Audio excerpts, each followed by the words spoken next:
Steven, I think they're ready for us. You ready? Yep. So what's up, everyone? Welcome to another episode of 2 a.m. in Sweden, aka We Got Next. I'm one of your hosts of the show, Hayes, aka AO Shifty, with the one, the only Steven at Steven underscore Springs. Steven, how you doing, man? How's life been? And it's good, man. Your boy's leaving the country again on Thursday. Yeah, we know. Punta Cana. Yeah, I know. Pretty happy about that. Pretty excited. No kids on that trip, so that'll be dope. Even better. Mm-hmm. Um, when do you want me to talk about the U.S. team in the Olympics? So we will cover that in the hot takes. I actually Okay. have that written down. All right. Yeah, I'm good. So I'm to have vacation again. So that's honestly a good thing. Are you going to be able to go away for as long as you did for your past trip, or is it shorter than that one? This is shorter. We leave on Thursday and we come back Sunday, but we'll have most of Thursday, all day Friday, and all day Saturday. So that's still good. Fine. So that's like one of my favorite places. I will always say that I end up going to. I was able to like crash a couple weddings when I went down there too. So you should have a good time. Just don't go to the Haiti side and you'll be good. Right. So that's what we end up not listening to.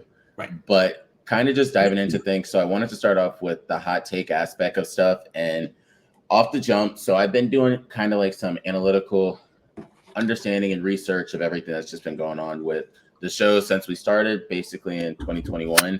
And we start to get more of a reception and also more attention when it's either the sports or the crypto. Yes, we do get a lot, but then I started to look at everything and it either jumps up in the beginning with crypto, then when sports happens, it falls off, or it falls off in the beginning and then they end up picking up with sports.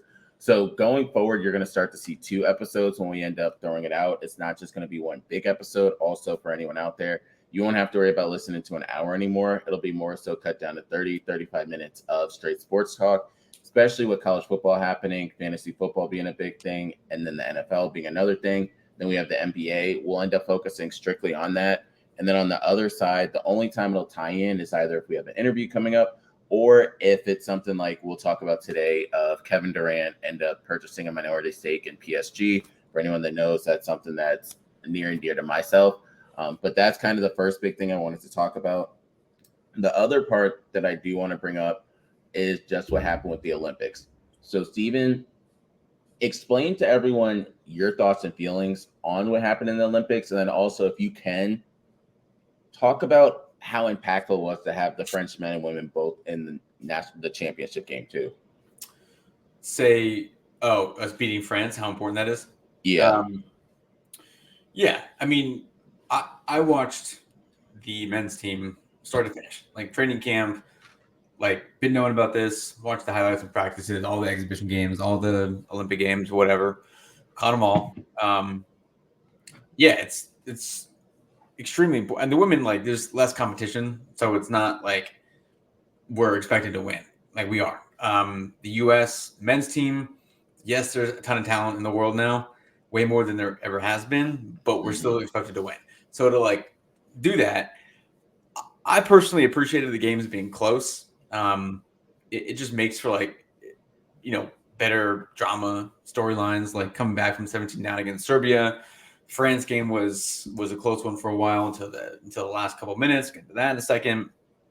The women, same thing. It came down to that last second shot. That was a 2, not a 3. They had a Kevin Durant shot. Right, it was close.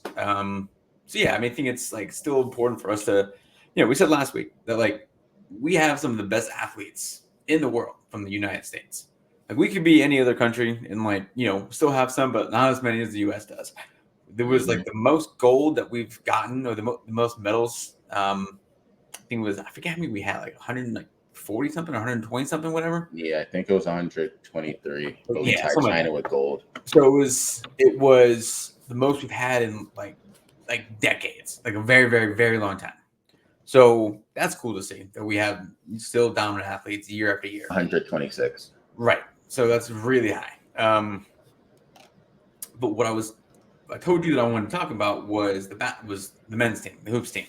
You and I are similar age, a couple of years apart, like, but everyone born in like early 90s. That's like in like that 30 to 33 range.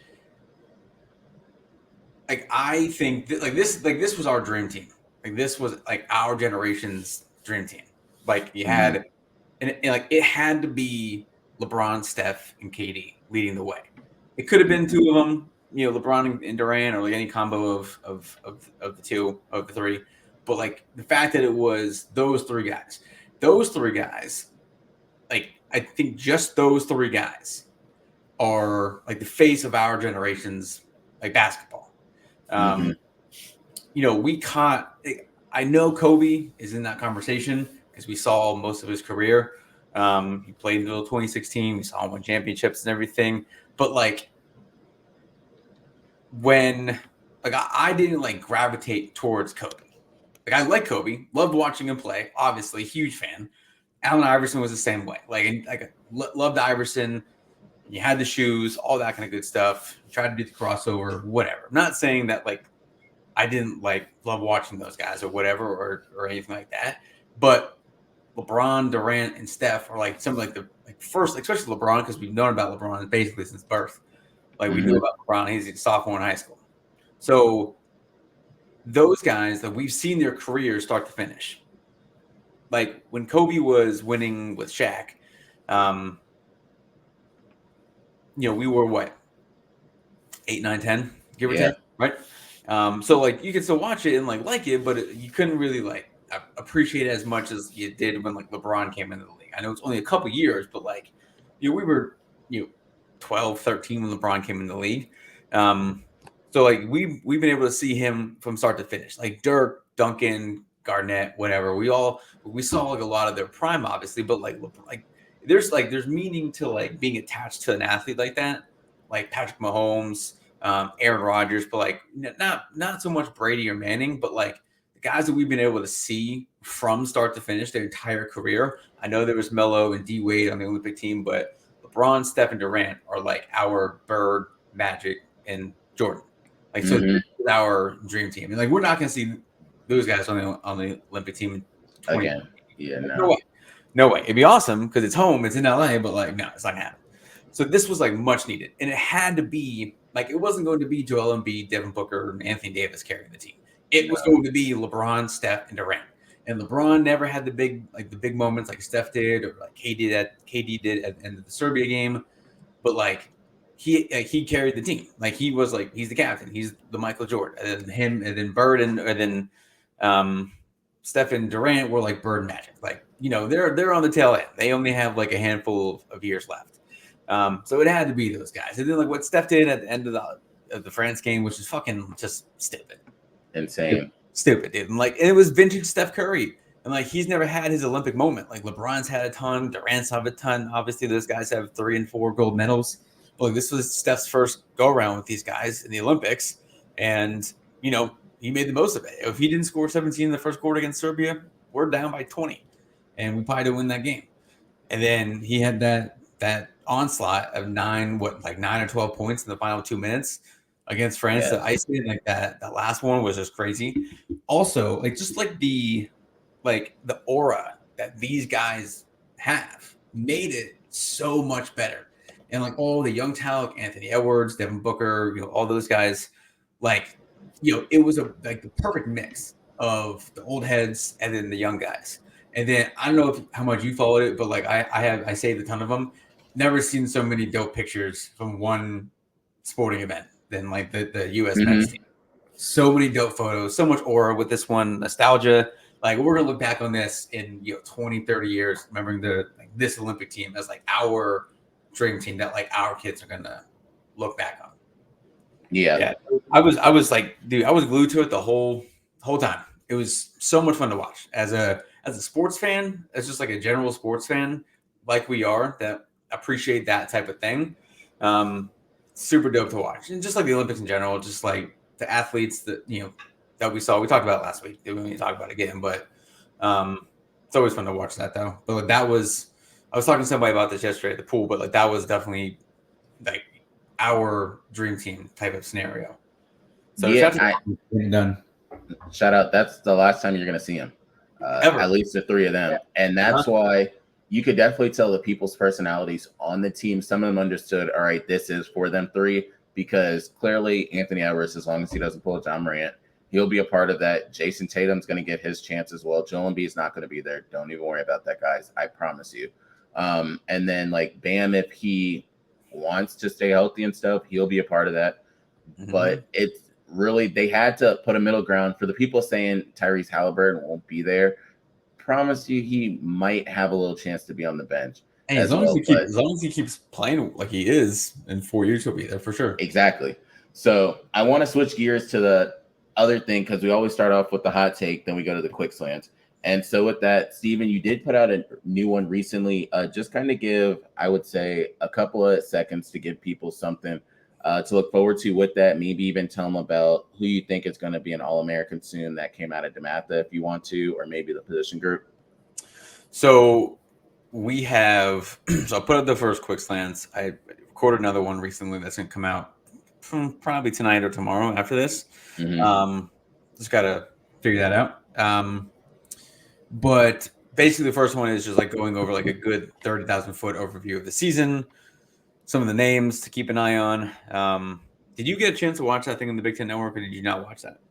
No, I didn't get to. So I didn't think you were going to, but I feel like I should put that out there anyway. So yeah. Shout out. There's we have this Penn State team has a boatload of talent. We have so many of like the elite players in college football this year. We have one guy. You talking about our safety? Yes, sir. KJ Winston is his name, Mm-hmm. and he's from down this way, from Maryland, Mm-hmm. and he is a dog. He has All-American potential written all over. And he's going to be someone, I don't know if he's eligible for the draft this year. If he is, he could very well end up, first or second round.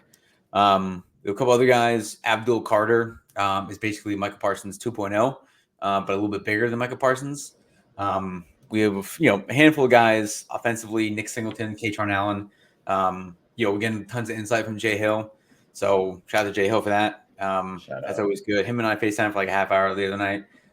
Got some intel. I was kind of excited to hear. Some of it I wasn't excited to hear, but nonetheless. For those who like offensive linemen, one name to keep an eye on is Cooper Cousins.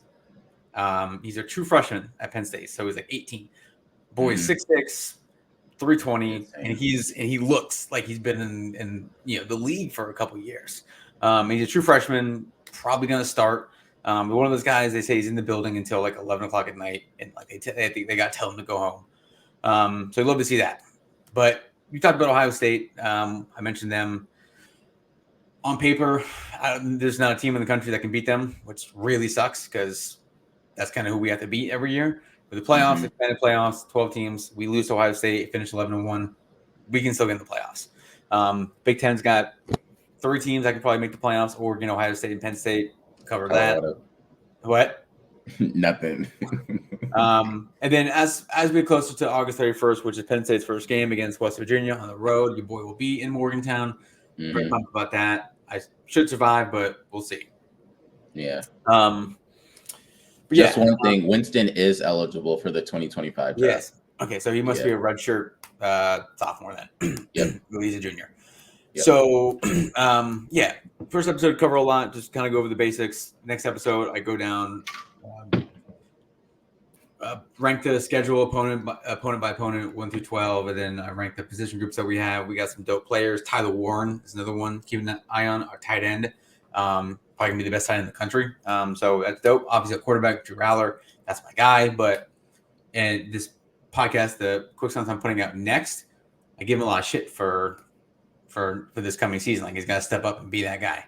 And then gonna talk to Jay Hill more as training camp goes on. Probably about 3 or 4 more episodes gonna put out in the next 2 weeks before the season starts. And then the last one will be the Thursday before the game, score prediction, all that kind of good stuff. And then we are off and running, my guy. Dope. So appreciate that as always. Make sure to end up tuning into those. It's a great listen to end up doing. One, I tell you guys this every year. It helps me on the Penn State side, especially to understand a lot of things Big Ten related, but also just around the country of what's kind of going on. And then Steven, a lot of times does end up telling you who's going to be picked in the first or second round. A big name he was hammering home a lot. Everyone knows Chop Robinson. You heard about that name a hell of a lot, and it came to fruition.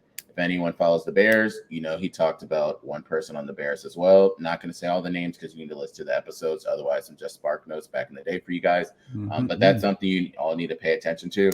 The next thing we're going to go into, and again, I said this is not going to be the crypto finance mainly, but the only thing with it is Polymarket. So I brought this up last week, and I'm going to bring it up every single week. So Polymarket is essentially a crypto-related betting platform. It's a betting platform for any needs. One, it helps me because I don't have to worry about FanDuel, DraftKings, BetMGM. None of those I have to do anymore if I don't want to, because Polymarket has sports stuff for me, politics for me, crypto for me. So one that I was betting on was who was going to be the Democratic vice president nominee. And of course, Shapiro was one of them, and Tim Walz was one of them. I bet Tim Walz ended up making $50 off of it. So some other ones that are out there, and this is wild. I didn't know they actually had bets for it, but they have a speed chess championship winner. I don't really know who's going to end up doing that. Another one is the Super Bowl champion for 2025, currently right now with $6.1 million in bets. As a total right now, 14% is saying the Chiefs, 11% is saying the 49ers, and then in third, they have 8% going with the Ravens. So that's kind of just one. Another one they have is fantasy football top quarterback. Of course, Josh Allen's at 26%. And then other ones you'll see is like, will CeeDee Lamb be traded? 4% says yes. The rest is saying no, clearly. And then you have like NFC West winner. Of course, 64% is going with the 49ers. Brandon Ayuk with $34,000 betted so far. Steelers is 74%, 49ers. Staying there is 21%, and then others 1%. So those are kind of like the various different bets that I end up doing. The last one I'll give to you all for anyone that knows about this, Steelers week 1 starter. So $5,000 has been bet so far, but Justin Fields is 5%. Russell Wilson is 90%. Others 50%. AKA they don't care for Justin Fields at this point. But 90% of the people are saying it's going to be Russell Wilson. We'll kind of see about that. The other part to that is preseason has been playing a big impact, and we'll touch into that. But preseason does impact a lot of this Polymarket stuff because that's what the people see. Before we go there and before we go to college football, I have to bring up my big take. So as everyone knows, I'm huge into fantasy football. That's one of the biggest times of the year, season tickets, fantasy football. And today I was doing my regular roll call for one of our leagues to end up just talking to everybody. And I was talking to one of the homies today about another league that I'm in with him. And in his league, the stakes are now greater than 50, less than 101, but higher than 99. If anybody guesses what that number probably is. And he said he moved it up to that point because of inflation. Then he said the reason why they moved it up to that point is because in the league, one of the friends in that other league we're playing in, he plays in a league where it's a $3,000 buy-in. Fuck that. So that is unconscious, dude. That is unconscious. Why would you agree to that? Like, so for starters, do you know how much money you have to be making in order to do a $3,000 buy-in? So the person I'm talking about, not the one that did the bet. So it's one of my friends, Dimitri. So Dimitri watches the show at times. We were in grad school together. So we've been like doing fantasy football for a minute. But when he texted me that today, I said, there's no way in hell I would do that. $3,000. One, I would need us to be first, second, and third place, win money. Third place gets their money back. That's the first line. Second, I have to be making damn near $1 million for me to feel comfortable giving $3,000. Okay, so for anyone that doesn't know, but I wanted to bring this topic up because, Steven, what would you say in a realistic world is a solid amount to end up doing in these different leagues? Hypothetically, if people bet for fantasy football, of course, none of us do that, but hypothetically, if you ended up having to wager a buy-in, what is a solid, realistic amount? And then what is far too much? Do you want to be okay? So I don't know. Like, I'm probably comfortable with 50 being like the most that your boy will throw in. Like, too much is like $51, dude. Like, your boy's not like, I just don't have the time. Like I did 7 years ago. Like Mhm. if I could sit down and spend my nights and spend my days doing fantasy research like I used to, and have pages of a notebook filled up with like different guys and different lineups and what ifs and blah blah blah, then start laying out trade proposals once you get going with things and follow the waiver wire like it's fucking like the Yes. Bible. Like, Yes. man, I can like I can't do that. Like I get like half the time I don't turn on games until like 2 or 2:30, and then by Mhm. that point, like who knows, I'm probably already losing by Yep. by 100 points. So Mhm. like if I I think I limit myself to like 2 a year, and then I'll do one super random one on ESPN with one of those random rooms. So I'll do Yeah. that, but like that's it. Like I'm not doing it. I got kicked out of I tell the story every year. We love the story. I got kicked out of a dynasty league, which was like one of the best things that's ever happened to me. Because I'm like, cool, man. The guy was like, hey, no hard feelings. I'm like, bro, we're good. Yes. Like we're good, dude. Trust me, you have no idea how relieved I am. I don't have to worry about this shit anymore. And then then you try to get suckered into the those pick'em leagues and all that kind of good stuff. And I have one with some of my high school buddies that I do through Yahoo. Just a weekly Mhm. picks, and like I think it's $15 per person. We keep it super simple because a lot of people Mhm. are now having kids, not having the time, or Yep. forgetting. So like, the standings are all screwed up because there's only like 3 people that do it. Every single week. Half time, I forget. I do the Thursday game, and like that's about it. And my boy Kumar has to text me every Sunday, but don't forget your picks, bro. Yeah. Yeah. Because That's the your big boy's thing. gonna. I think I finished second to last last year out of like 18 people because I just like No. forget. I just forget. So, yeah, I'm really just like so far out of it now. And Mhm. DraftKings is the same way. I just like don't like DraftKings. I shouldn't say that. I pick that back up once football season starts. Yeah. I take off from the Super Bowl until the season starts again. But like I'm not throwing down we go $5, maybe 10, Mhm. on a quick 3-leg parlay on like a Tuesday night action, shit like that. Throw out those like super crazy 8-leg parlays for college football on a Saturday afternoon. That's Yeah. not gonna hit, and it's like, all right, I lost $5. Cool, dope. Like that's it. I'm done. I'm not putting down hundos anymore. I'm not doing that. Like I don't have time for that. Yeah. How many leagues are you in? Okay. So I was going to get into this, and And I like to. what's the most of you're buying this for? So I'll answer the latter first. So it's the $100 one.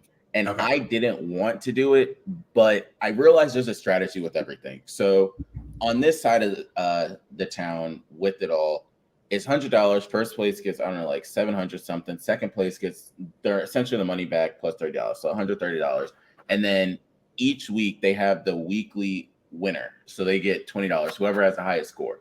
So I told them straight up, I know I'm not going to win the league. So my goal is to get as many of the weekly leaders as possible to make my money back, and then Right. my other leagues I can end up making money to end up winning.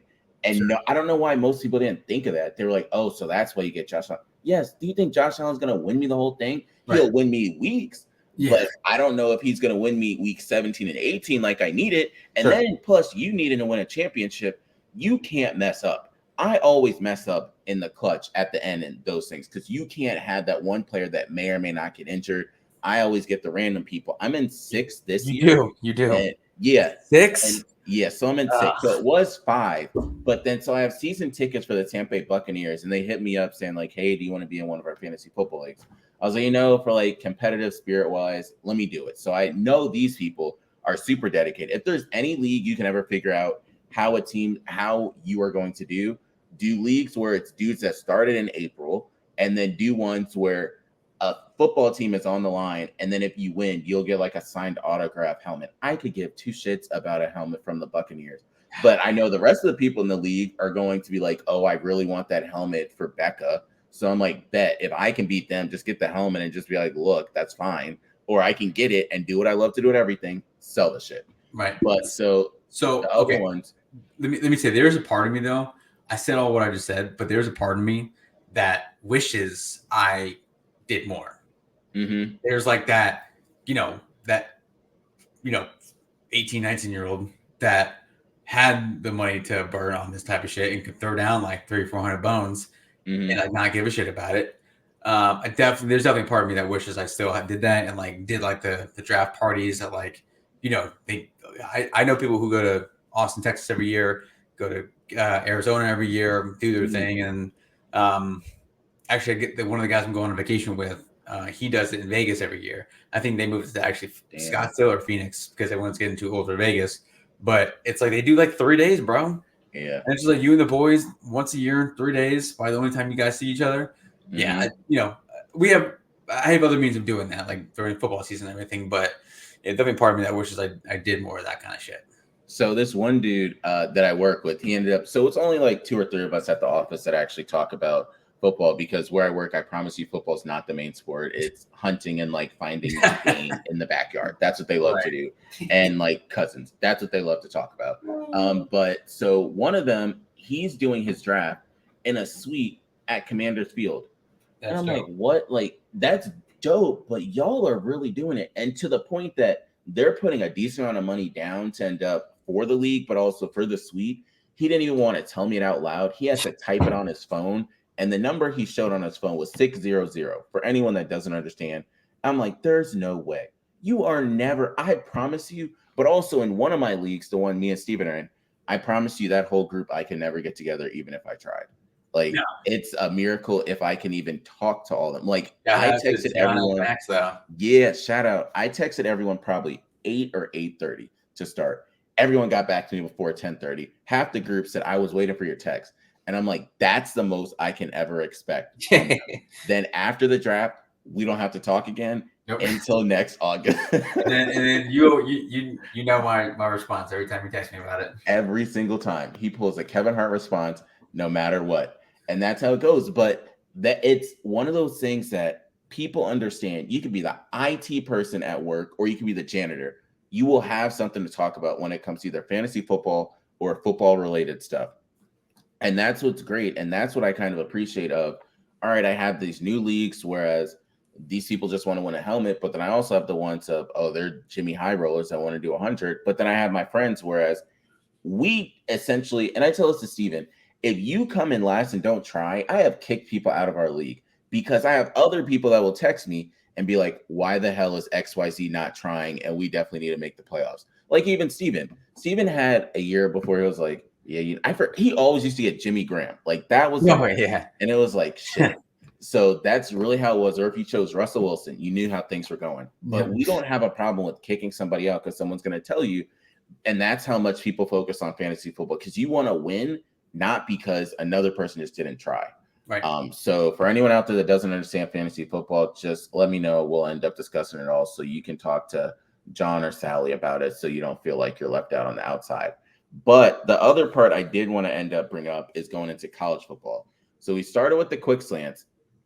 And last time, if you heard, I was talking about donations and funds and stuff like that. I ended up getting a call back because I reached out to like 4 or 5 different teams, colleges, and I ended up agreeing to end up getting season tickets for one. So I'm going to give Steven 2 guesses, and I'll give him a couple of clues, and he'll have to guess. So the team that I end up getting it with is one of the more well-known teams. They have a lot of personality behind some of their players that have gone to the NFL, and they are in one of the strongest conferences. I'm gonna guess 2 guesses. Yeah, so you can get one, then I'll give you more clues after. The strongest, Alabama.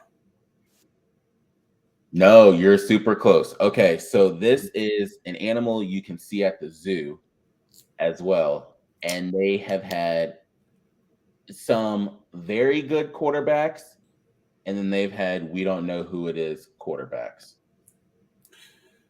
You're close. Stay. Okay, so stay in that region of where you were. This team is on Alabama's schedule this year. Hang on. Hold the phone. Hold the phone. So for anyone out there, while Steven's thinking, I always do my investments knowing that I'll make a return. LSU? Boom. LSU. Wow. Yeah. So it's funny because they have those goddamn donations, but I found one section, and shout out to Steven and always going up to Penn State with him, because you can sit in the nosebleeds and there are human beings that will spend stupid money to just be inside of that stadium. And so I didn't even have to spend that much to end up getting them. But number one, the salespeople for colleges do not understand what they are selling, because I told them, hey, I want to be closer to the field. So let's say my section is 610 and I want it to be closer to the field. Most people think rows closer. This man said, oh, well, we have something in section 612 that is closer to the field. No, that's closer to midfield. That is not closer to the field. So that's just something. Bro, and I'll have to, you know what I just thought about? Our seats for the Ravens-Lions game. Oh yeah, I tell everyone. I think I was able to talk to God in those seats. Oh man, the only one above us was the light man. And I forgot my beer and my chicken. I had to go back down, bro. Back down. Yes. Yeah, that light guy was climbing up the ladder with he had his food in one hand, he was using the other hand to climb. Like it was nothing. It was windy too, bro. Yes. Hell yeah. But it wasn't like down there, because I texted Jay Hill. I'm like, what's the weather like down there? No. He's like, it's fine. He's like, it's fine, bro. I'm like, yo, it's fucking, it's a tornado up here, my guy. I know.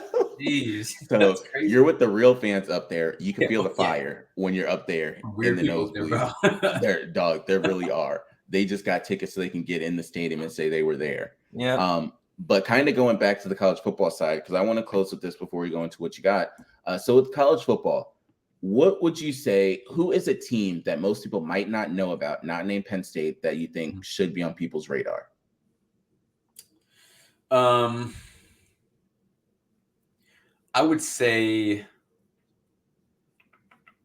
well, I was going to say Texas. People know about Texas. They're ranked 4th in the country to start the season, but they just lost both their running backs for the season. So that's not good.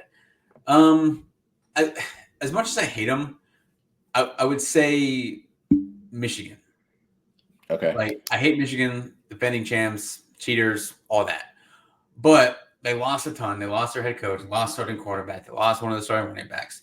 They still have Donovan Edwards, who can be a very elite running back by himself.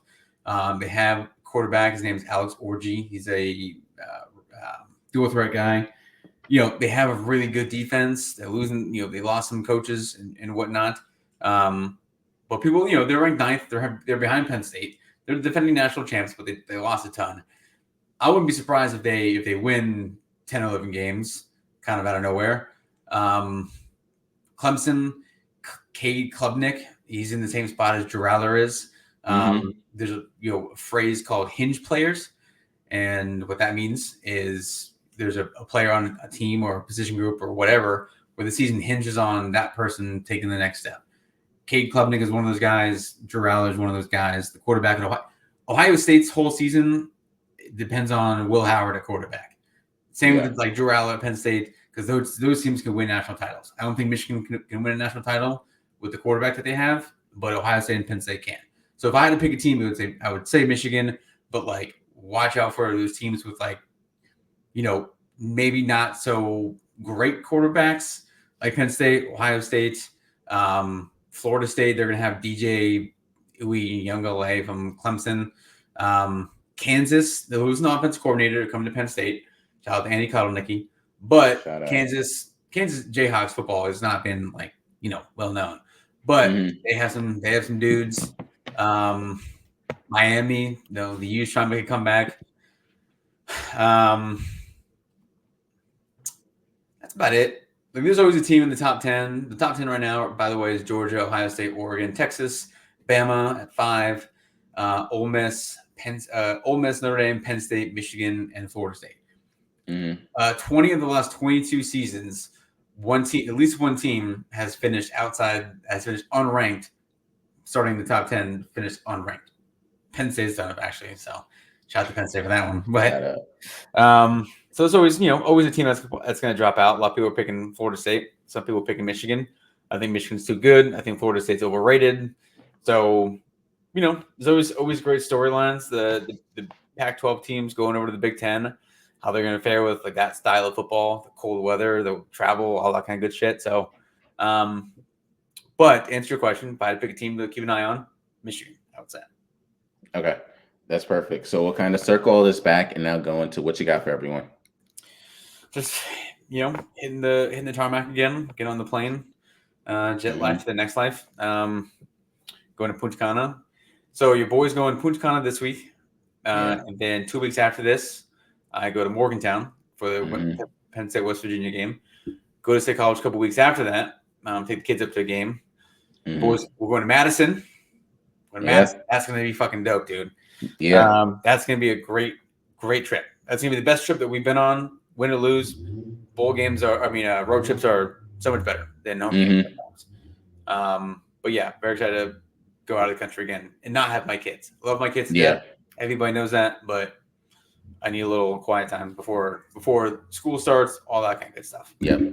Yeah. So I agree, kind of along the same line. So I have 2 to 3. I'll make it quick. The first one is we'll start off with trips coming up. So I ended up, because Detroit's been doing so much, I'm going up to Detroit in September to end up just talking with like some of the managers that are there and then some of the representatives over there. Get a feel of the same. I've never been there, but it's like I'm selling all this shit to them. Might as well end up like getting a feel for like the stadium, why the heck people want to go to this area and stuff. I'm going to New Orleans in November. Steven brought up we're going in October to Madison. So that's kind of how different things are going to end up being. If there's any other NFL team area you think I should end up going to, let me know. Goal is, so I have one friend that lives out of San Diego. We might go up to SoFi because I have Chargers tickets too. So we'll kind of see how that is. First off, I've heard from so many people, there are not real Los Angeles Chargers fans out there. It is legit just people that want to be seen and heard that go to those games over there. Second part is, so for anyone that does not know where I work, don't worry, I will not tell you guys, but we went to the G Range on Thursday. I don't want to get us canceled off of YouTube or Twitter, but I went to the G Range. It's wild to end up going there with the people I end up working with because we use certain equipment called a G19. You can guess what I'm talking about there. And we used a blank 15. Wild shit, yes. Wow. And then some of them might have had an S blank on the end of it. So Jesus Christ. I didn't know that was possible. Jeez, man. So there was a lot going on those days. And then the next day I went into work. They were like, Christian, did you enjoy it? I was like, yeah. They're like, oh, you should come with us to the G competitions from now on. I was like, I did this what you guys want. And this is what y'all are saying. Then on Saturday, I had a CCW training. For anyone that doesn't know, look that up. It's a little bit easier in Virginia than it is in Maryland. Everyone's like, oh, well, you're going to have to worry about your Maryland. I said, my license still says Virginia, so I ain't got to worry about shit. So come into work on Monday. They're like, oh, now we can buy you all the G's in the world because you got your CCW. And I was like, this is not how this all goes. Jeez, I think I need y'all to end up thinking about that. So that's what I ended up doing there. But that's really everything. Those are the 2 things. I'll keep you guys updated because they want me to go with them to the G Range a lot more. I don't think I'm going to the G Range with them that often. You would have thought I got baptized with how excited they were that I got the CCW. Never seen so many people. They said they have so many connections for me. They can give me discounts on so many different things. They can give me a case. They can give me the holster, all the stuff with it. But until next time, Steven, enjoy your trips. Yep. We out. Deuces.